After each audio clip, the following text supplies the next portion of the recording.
Assalamualaikum warahmatullahi wabarakatuh. Ketemu lagi sobat dengan The Karyadis Channel. Kali ini ada kisah inspiratif tentang pengalaman bocah cilik yang subhanallah berkesempatan pergi ke Baitullah melaksanakan ibadah umroh. Nama bocah kecil itu Ibrahim Ekman Fajar Karyadi. Dia melaksanakan umroh pada Januari 2020, tepat 1 bulan sebelum COVID-19 menjadi pandemi atau mewabah di seluruh dunia. Ibrahim atau Baim ketika itu duduk di kelas 1 SD atau MI alias Madrasah Ibtidaiyah Ar-Ruhama, Caracas, Kuningan. Dia tidak sampai 2 kali menerima tawaran itu. Begitu ditawari umroh, langsung mengiyakan dan berjanji menjalankan syarat yang ditentukan, yakni tidak boleh nakal dan harus mandiri, tidak merepotkan siapapun, orang tua apalagi, dan dia harus menjalankan sendiri ritual ibadah umroh. Intinya orang tuanya yang sedang bertugas tidak boleh direpotkan oleh kelakuan dirinya atau keinginan-keinginan kekanak-kanakannya, meskipun jelas dia adalah kekanak-kanakan dan anak-anak. Memang anak-anak yang belum mengerti sepenuhnya tugas dan tanggung jawab sebagai anak, tapi Baim mengerti menempatkan diri sebagai anak seorang petugas umroh yang harus melayani puluhan orang yang sedang umroh. Tetapi demi kelancaran laporan ini, serta agar laporannya mengena dan tidak melebar kemana-mana, maka izinkan saya melaporkan kegiatan Baim ini dari sudut pandang seorang Baim. Hal itu agar laporannya nanti lebih bersifat objektif dan tidak dikarang atau dibuat-buat, tentunya untuk kenyamanan pembaca atau penonton video Baim berikut ini. Oh iya, perlu diketahui saat video ini dibuat serta diupload di media sosial, masanya sudah berlalu hampir 2 tahun. Baim pergi umroh pada Januari 2020, sedangkan diupload pada November 2021. Baim pun sudah pindah sekolah dari yang semula di MI Ar-Ruhama, Caracas, Kuningan, Jawa Barat ke SDIT Al-Muhibbin, Pasalakan, Sumber, Kabupaten Cirebon, Jawa Barat. Saat ini Baim duduk di kelas 3 serta mondok di Pondok Pesantren Al-Muhibbin tersebut. Kisah Baim berumroh ini hanya sebatas pengalaman ketika dia naik Gunung Rahmah alias Jabal Rahmah. Situs tempat dikabarkan sebagai lokasi bertemunya Nabi Adam dan Siti Hawa setelah terusir dari surga. Makanya Bukit Rahmah atau Jabal Rahmah selalu ramai dikunjungi. Mari kita mulai ceritanya.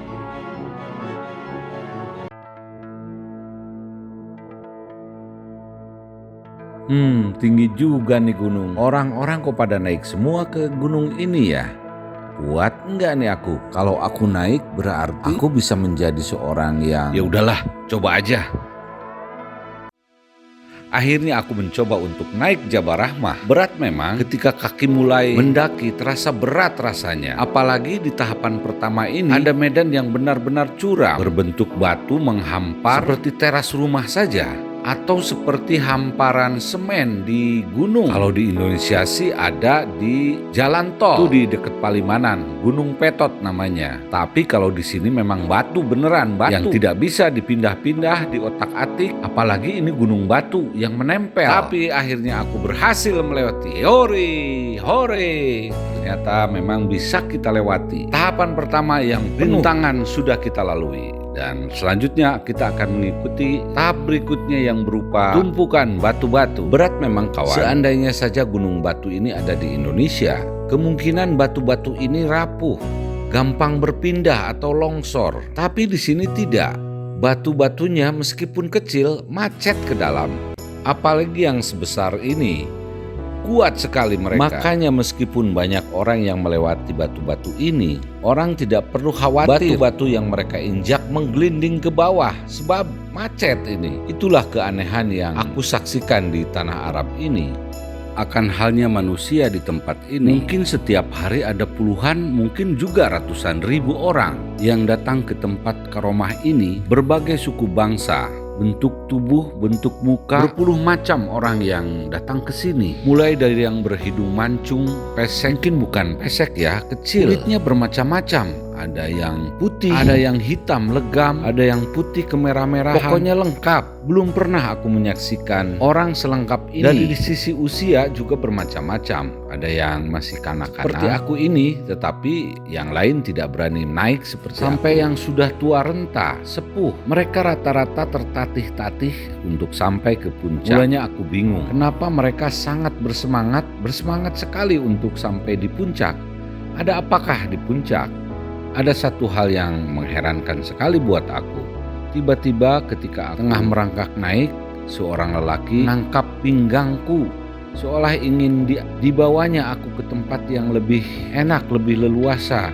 Tetapi tentu saja aku menolak dan mengatakan tidak, sambil ya begitulah aku mengungkapkannya dengan bahasa tubuh. Dan pria itu pun akhirnya melepaskan tangannya. Kemudian kita berjalan masing-masing. Cukup aneh perilaku orang-orang di sini. Terkadang aku tidak mengerti terhadap satu persatu kelakuan mereka. Dan ketika hal itu aku tanyakan pada orang tua, dia tersenyum dan bilang bahwa mungkin saja orang tua tadi merasa kasihan melihat kamu tertatih-tatih. Begitu katanya. Dan satu hal yang mengherankan tentu membuat saya kagum. Kebanyakan dari para pendaki itu adalah orang atau tua, setengah tua yang tenaganya sudah tidak kuat lagi seperti ketika masih muda. Beberapa di antaranya bahkan sudah sangat sepuh sehingga berjalan pun tertatih-tatih, apalagi harus merangkak naik sampai ke puncak. Tetapi herannya mereka tetap bersemangat dan tetap berjalan mendaki kemudian sampai ke puncak. Aku sendiri sudah merasa capek dan capek sekali. Maka aku putuskan untuk beristirahat sejenak, melepas lelah. Duduk berselonjor sambil memandang ke bawah ke arah padang Arafah yang begitu luas, terhampar begitu saja, hanya ditumbuhi oleh tumbuhan-tumbuhan kecil yang konon didatangkan dari Indonesia. Ternyata enak sekali duduk di batu-batu ini. Udara di Arab Saudi sangat dingin sampai menusuk ke tulang. Maklum sedang musim dingin. Teriknya panas matahari tidak terasa sama sekali. Makanya tidak heran kalau orang keluar rumah dengan mengenakan pakaian tertutup yang tebal, pakai ikat kepala dan syal. Itu adalah cara mereka melawan hawa dingin yang memang terasa sangat menusuk sampai ke tulang. Tapi bagi aku yang habis menanjak, habis mendaki, tetap saja udaranya terasa hangat, terasa sangat panas, bahkan sedikit gerah. Tapi kalau duduk begini kelamaan, bisa-bisa hawa dingin kembali menyergap. Jadi langsung saja kita kembali mendaki, menaik hingga sampai ke puncak. Perjalanan menuju puncak memang tidak seperti ketika tadi kita di bawah. Ada jalan yang dibangun orang dari arah yang lain, kemudian dimanfaatkan oleh orang-orang lemah, perempuan untuk datang dengan sedikit memutar. Toh hasilnya sama saja, sama-sama ke puncak, hanya sedikit lambat karena harus memutar. Sampai di puncak, ajib luar biasa. Kita saksikan berpuluh ribu orang, berbagai macam rupa dan suku bangsa, warna kulit yang berbeda-beda, mengerumuni sebuah tugu. Ya, tugu biasa aja sebetulnya. Tugu yang dibuat oleh manusia sebetulnya, kata ayahku. Tugu itu dibangun sebagai sebuah peringatan saja. Tetapi orang-orang kemudian menjadikannya sebagai ritual, sebagai sebuah sakral. Diusap-usapnya, dipeluk dan dicium, seolah tugu tersebut membawa berkah, membawa sesuatu yang mistis sifatnya. Disinilah keajaiban itu terjadi. Aku memang merasakan keajaiban. Tanganku dipegang oleh sebuah tangan yang begitu halus, empuk, lembut. Dan ketika aku melihatnya, tangan itu mengenakan cincin biru yang manik-maniknya berkilauan. Aku rasa ini tangan perempuan. Tetapi ketika aku melihatnya, mencoba untuk melihatnya, orang itu sudah pergi. Dan aku gak sempat melihat wajahnya, menatap matanya. Tidak pernah sampai kini. Dan waktu itu dalam kebingungan atau semacam ketidakmengertian saja sih, soalnya aku merasakan keberanian yang meletup-letup dalam diriku, seolah ada kekuatan yang menyuruhku untuk berbuat apa saja, semauku, semampuku. Jangan hiraukan orang lain, jangan pedulikan orang lain. Berbuatlah sesukamu, bertindaklah sekehendak hatimu. Maka aku lakukan saja. Aku meluk dan mencium itu. Sebelum kemudian ayahku bilang bahwa perbuatan tersebut bisa jadi musyrik kalau diyakini dengan hati. Jadi musyrik itu tempatnya di hati ya.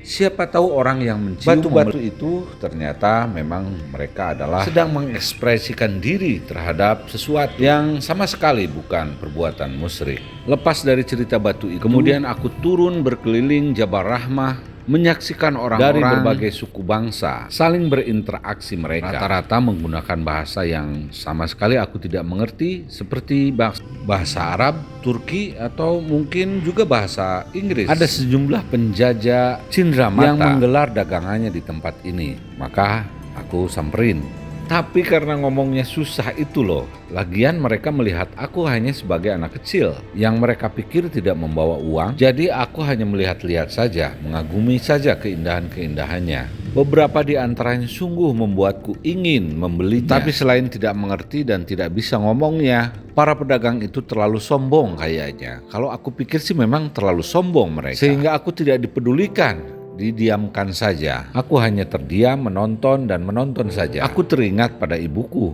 Kayaknya kalau dibelikan ini, pasti dia senang bukan kepalang. Tetapi sudahlah, nanti saja. Kalau pas ada ayahku, pasti dibelikan.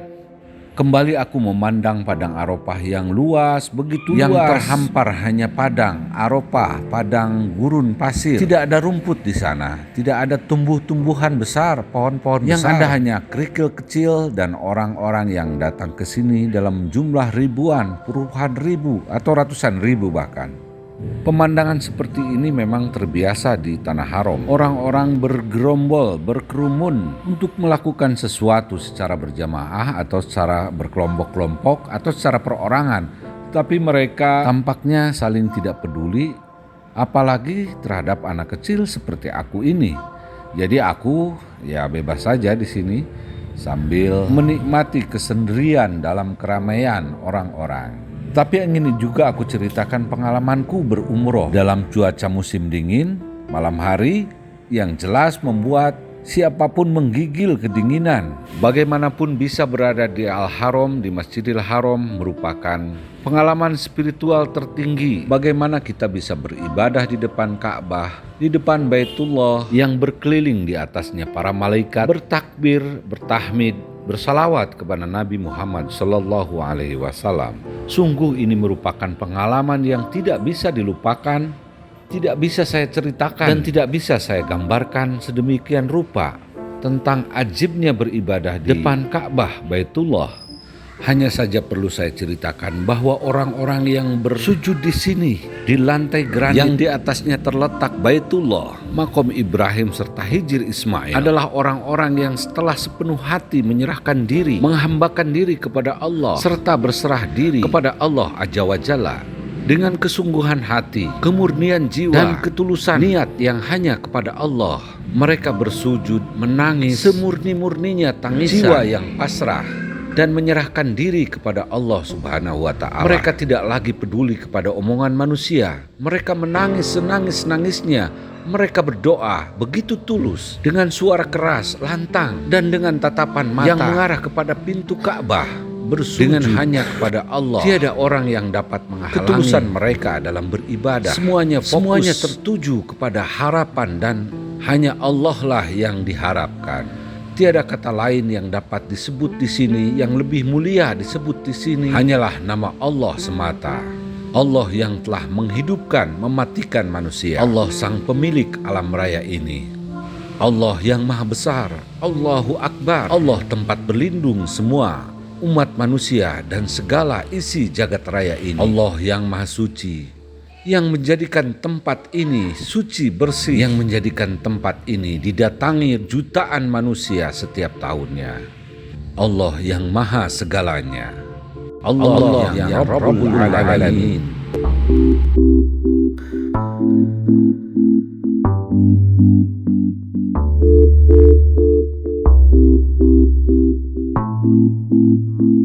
Ada satu lagi cerita yang mestinya ini saya ceritakan. Aku berangkat sekitar bulan Januari, di mana Mekah sedang dingin-dinginnya. Cuaca bagi orang Indonesia ini ekstrim sekali. Dan setiba di Mekah tanpa istirahat banyak dan berleha-leha, kita langsung berumroh. Langsung melaksanakan tawaf, sya'i, dan tahallul. Bayangkan kami keluar dari hotel yang berpemanas cukup hangat untuk mengatasi situasi, mengatasi iklim yang ekstrim itu menuju udara terbuka yang ekstrim, yang ganas, yang gak memilih orang. Semuanya disapa oleh angin dingin itu. Badanku bergemetaran habis, mulai dari ujung kaki hingga ujung rambut. Untungnya sang mutawib segera menyuruh kami berjalan, hingga hilanglah kebekuan.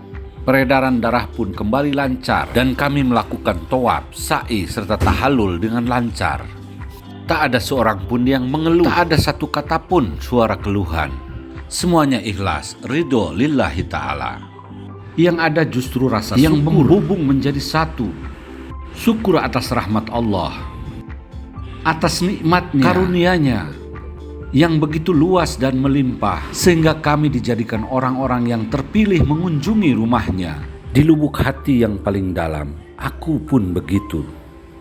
Allah telah mengirimkan kepadaku ayah yang sangat baik, yang telah mengajakku sampai ke Baitullah di usia yang sangat dini, yang memang belum ada kewajiban untukku untuk menunaikan ibadah umroh.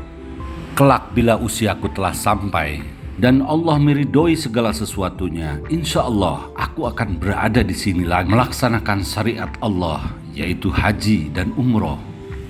Labbaik Allahumma labbaik, labbaik la syarika laka innal hamda wan ni'mata laka wal mulku la syarika lak.